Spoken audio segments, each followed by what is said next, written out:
He has spent his career fighting to end America's chronic illness epidemic and has been a leading advocate for healthcare transparency, both for patients and for taxpayers. Mr. Kennedy has also clearly responded to our questions during the rigorous due diligence process in his hearing also, and in the course of answering over 900 questions for the record that were asked by members of this committee. In response to members of the committee, Mr. Kennedy has even amended his ethics agreement, going beyond what is required by the Government Office of Ethics. Mr. Kennedy has proven his commitment to the role of Secretary of the HHS, and I will vote in favor of his nomination.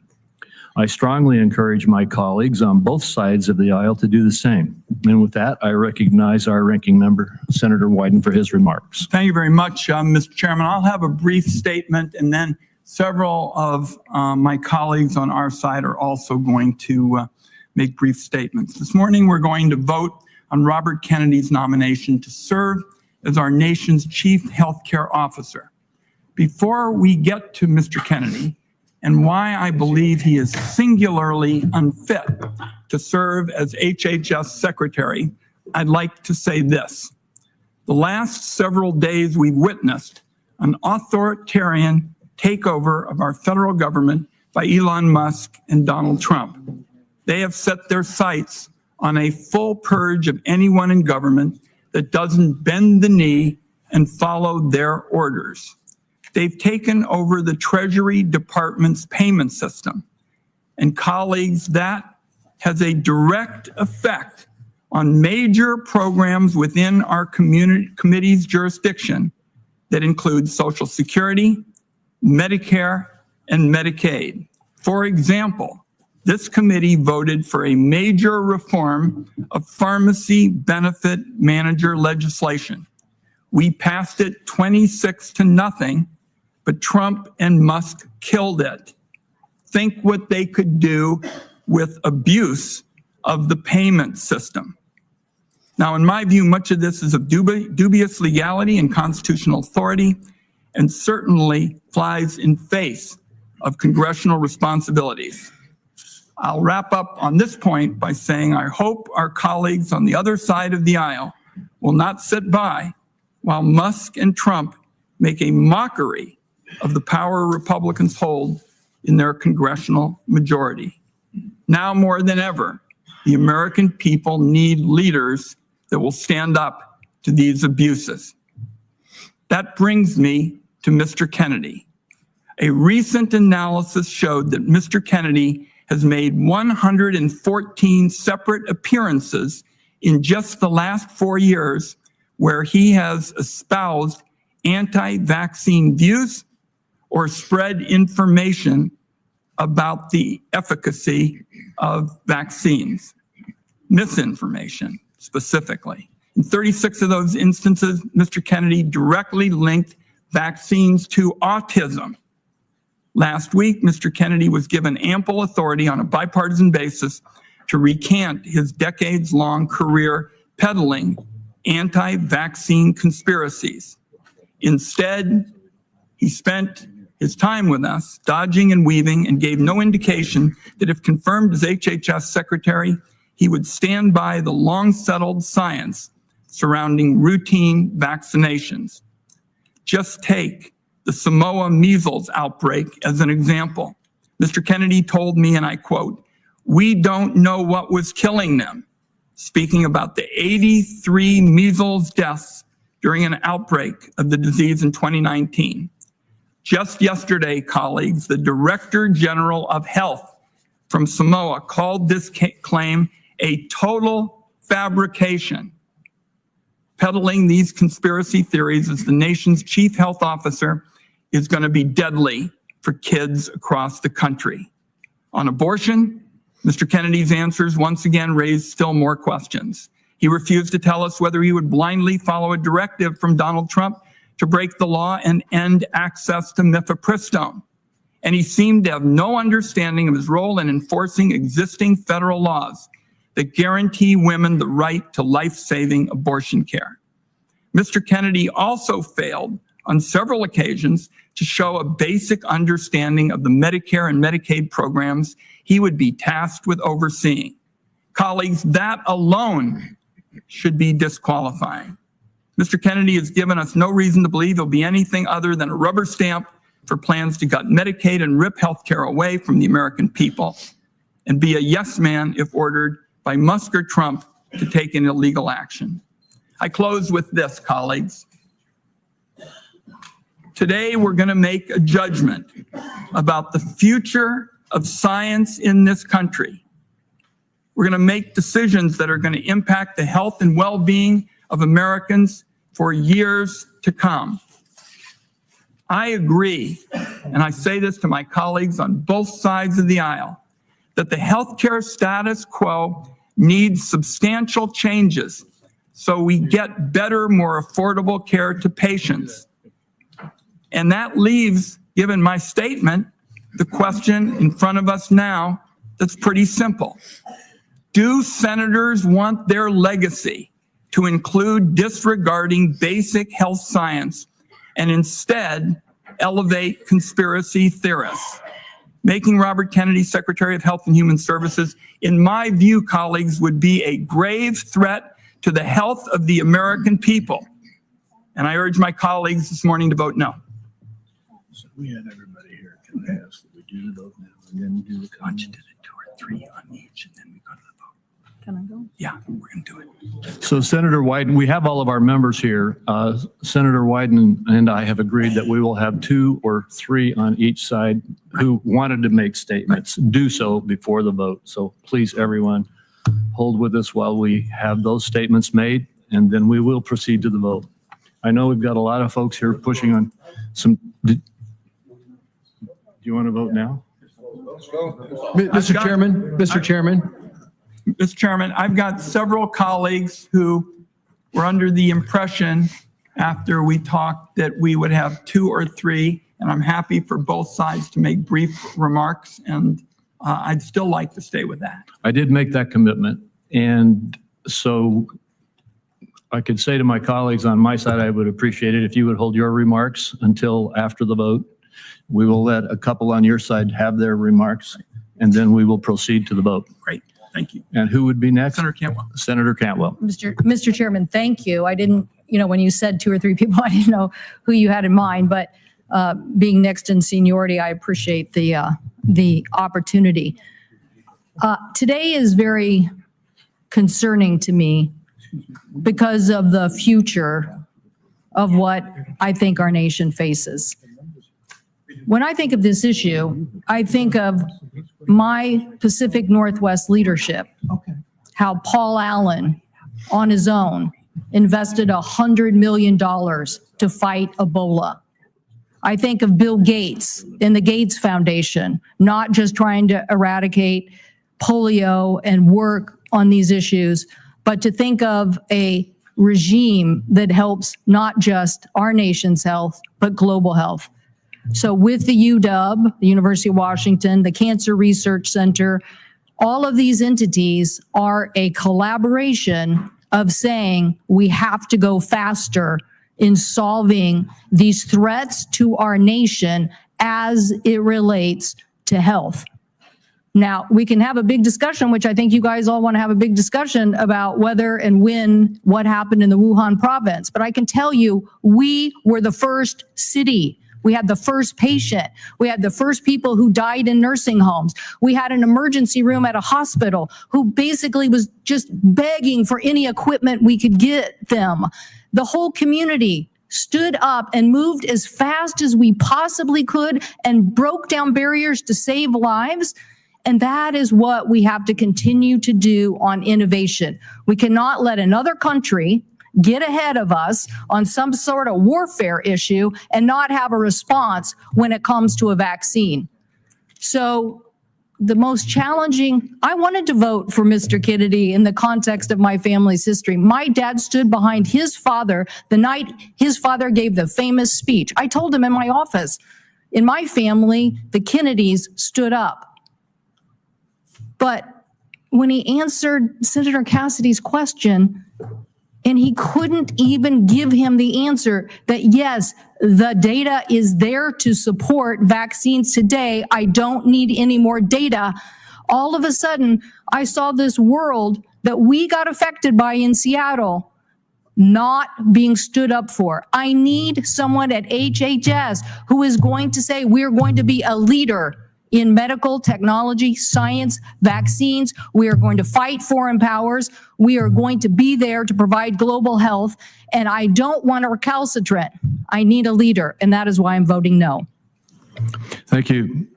Senator Wyden and I have agreed that Senator Warnock will now speak. Following Senator Warnock, we will proceed to the vote, and then anyone else who wants to make remarks will be allowed to make remarks.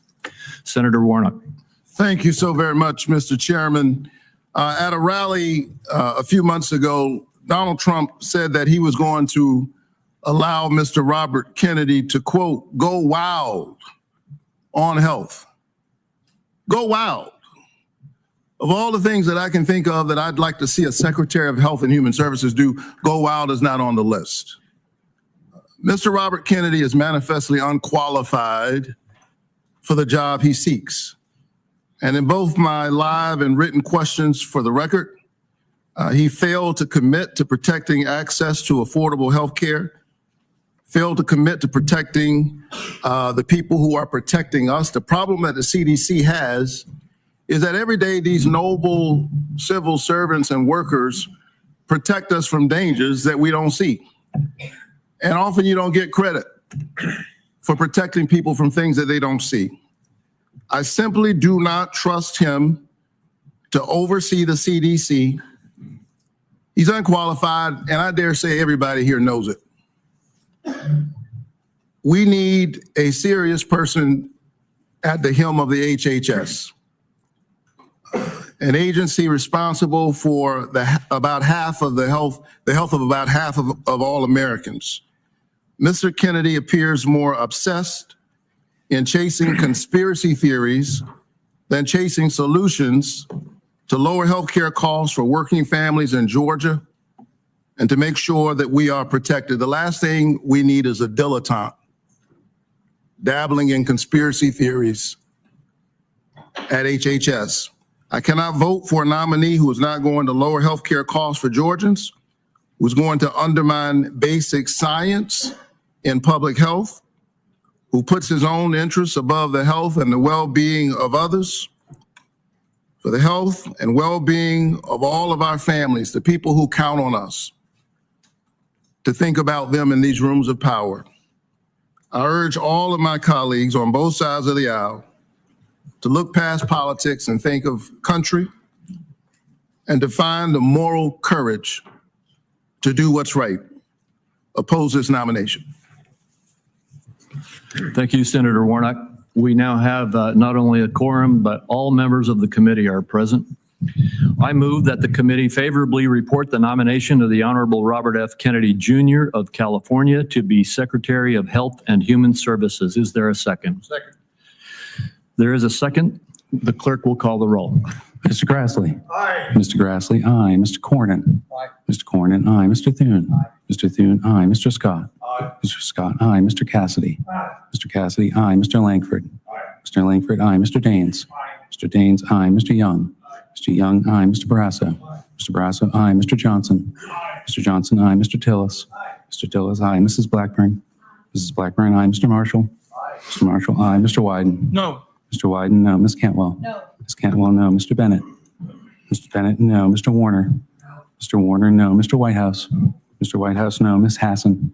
Ms. Hassan, no. Ms. Cortez Masto. Ms. Cortez Masto, no. Ms. Warren. No. Ms. Warren, no. Mr. Sanders. No. Mr. Sanders, no. Ms. Smith. No. Ms. Smith, no. Mr. Lujan. No. Mr. Lujan, no. Mr. Warnock. No. Mr. Warnock, no. Mr. Welch. No. Mr. Welch, no. Mr. Chairman. Chairman votes aye. Mr. Chairman, the final tally is 14 ayes, 13 nays.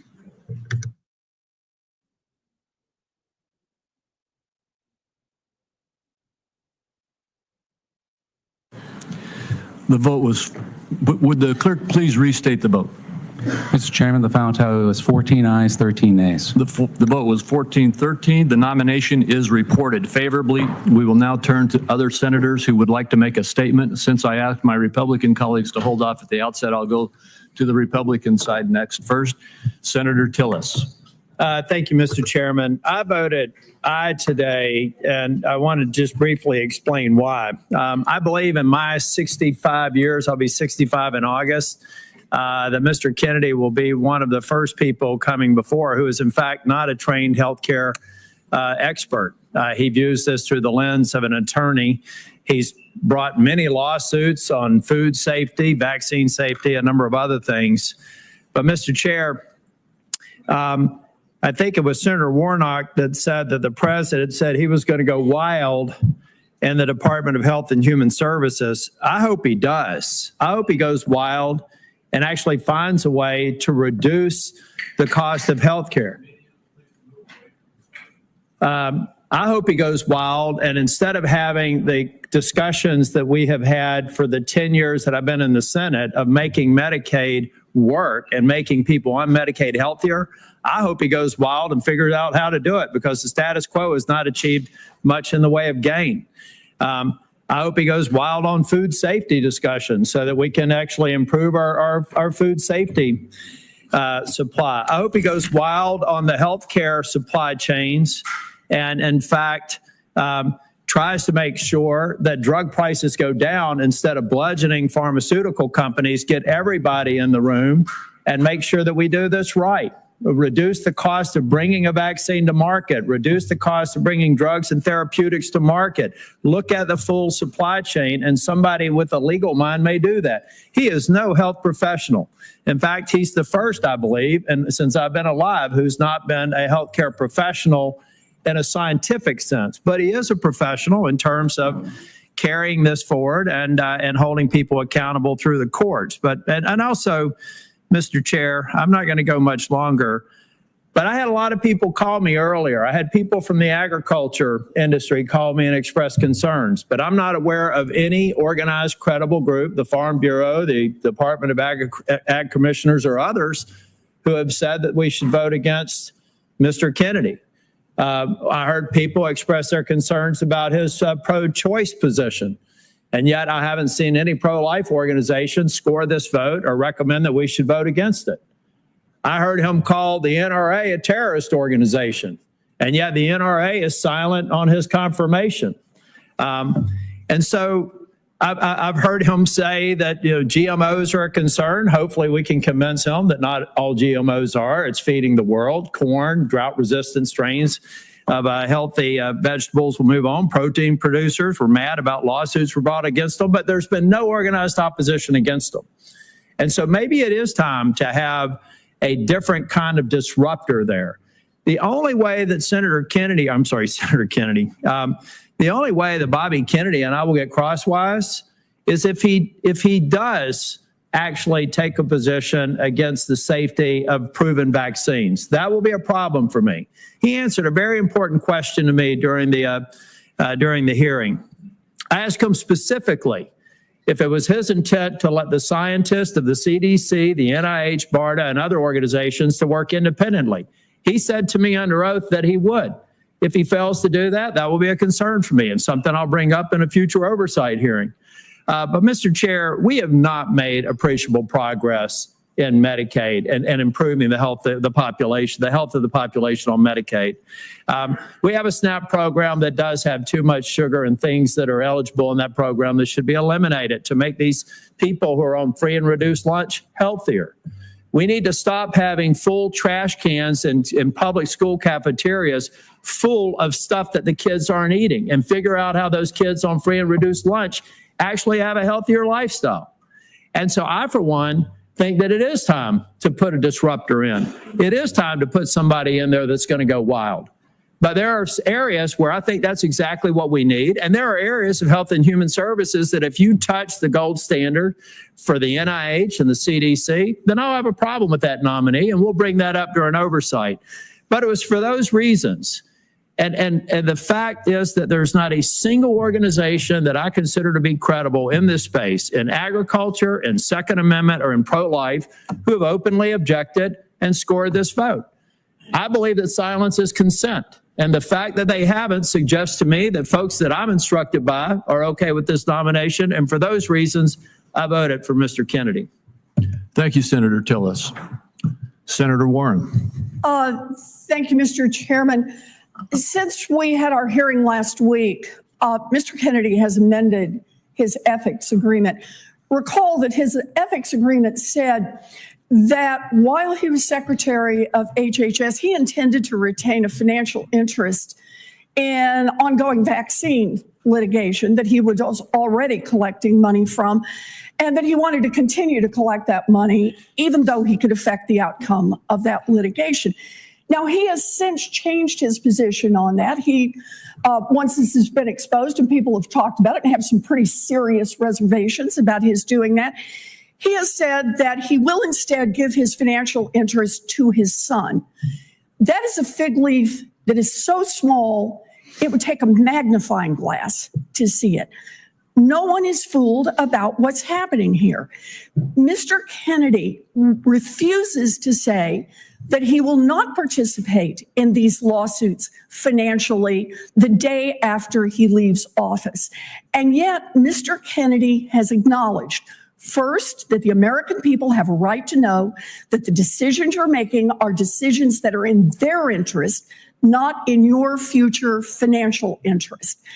He has said he thinks that's the right standard, and yet he has figured out how to make money off his anti-vax positions. He's already raked in $2.5 million. He is in a position where he can affect the outcomes by things he does as Secretary of HHS, and yet he refuses to say that he will delay by even a day taking on anti-vax lawsuits the minute he leaves. That is an appalling conflict of interest, and it's one in which the American people can reasonably ask, is Mr. Kennedy's plan to help the American people, or is he planning to use this job to further enrich himself, and he's pointed out with his son, and enrich his family? The importance of this litigation cannot be overstated. This is not only about a private company that gets sued and has to pay out. Vaccine manufacturers often operate on very slim profit margins. If they get sued repeatedly and successfully, they simply move out of the vaccine space. We've already seen this happen with vaccines in the past. 20 years ago, we watched vaccines just move away if they did not have protection from these kinds of lawsuits. The consequence of Mr. Kennedy's ability to make those lawsuits easier is also the ability to shut down access and manufacturing for vaccines for every one of us. And I think that's a terrible mistake. Thank you. Senator Welch, did you wish to speak? I did. Yes, thank you. Thank you, Mr. Chairman, Mr. Ranking Member, and thank you, Mr. Ranking Member, for your statement. I want a disruptor in the healthcare system and one leading it. I don't want a destroyer. And there's three issues before any nominee that we have to consider. One is character, another is competence, and a third is priorities. We did not have Carolyn Kennedy here, but she gave a statement. And she said that Bobby was able to attract people through the strength of his personality, his willingness to take risk and break the rules. And those might be desirable qualities if it was accompanied by sober judgment and behavior, because the person who leads a major organization has to have the confidence of the people that work for him. And frankly, some of the things that he did that never explained, a chainsaw taken off the head of a whale, dumping a bear in Central Park for his own amusement. These are just weird things. And we never really got into the character issue of what is required for a person who runs such a major department. The competence question, this is all on a wing and a prayer and a hope. there's no record of Mr. Kennedy having experience in managing a large organization in medicine, no experience with science, and none of the prior experiences required not only to run a major organization, Health and Human Services, but also the CDC, the NIH, and all the other organizations that are under the umbrella of healthcare. And by the way, on the competence issue, let's be candid. This was a deal where Mr. Kennedy was running for president as a Democrat. He lost, and he approached President Trump to make a deal. And for political reasons, the deal was made. And the appointment was going to be that he's Health and Human Services. The president has a right to make that deal. Mr. Kennedy can seek it, but it doesn't translate into competence. And the third is priorities. The priority for Mr. Kennedy is about the vaccines and his theory of that. And we need reliable vaccines and not conspiracy theorists on that.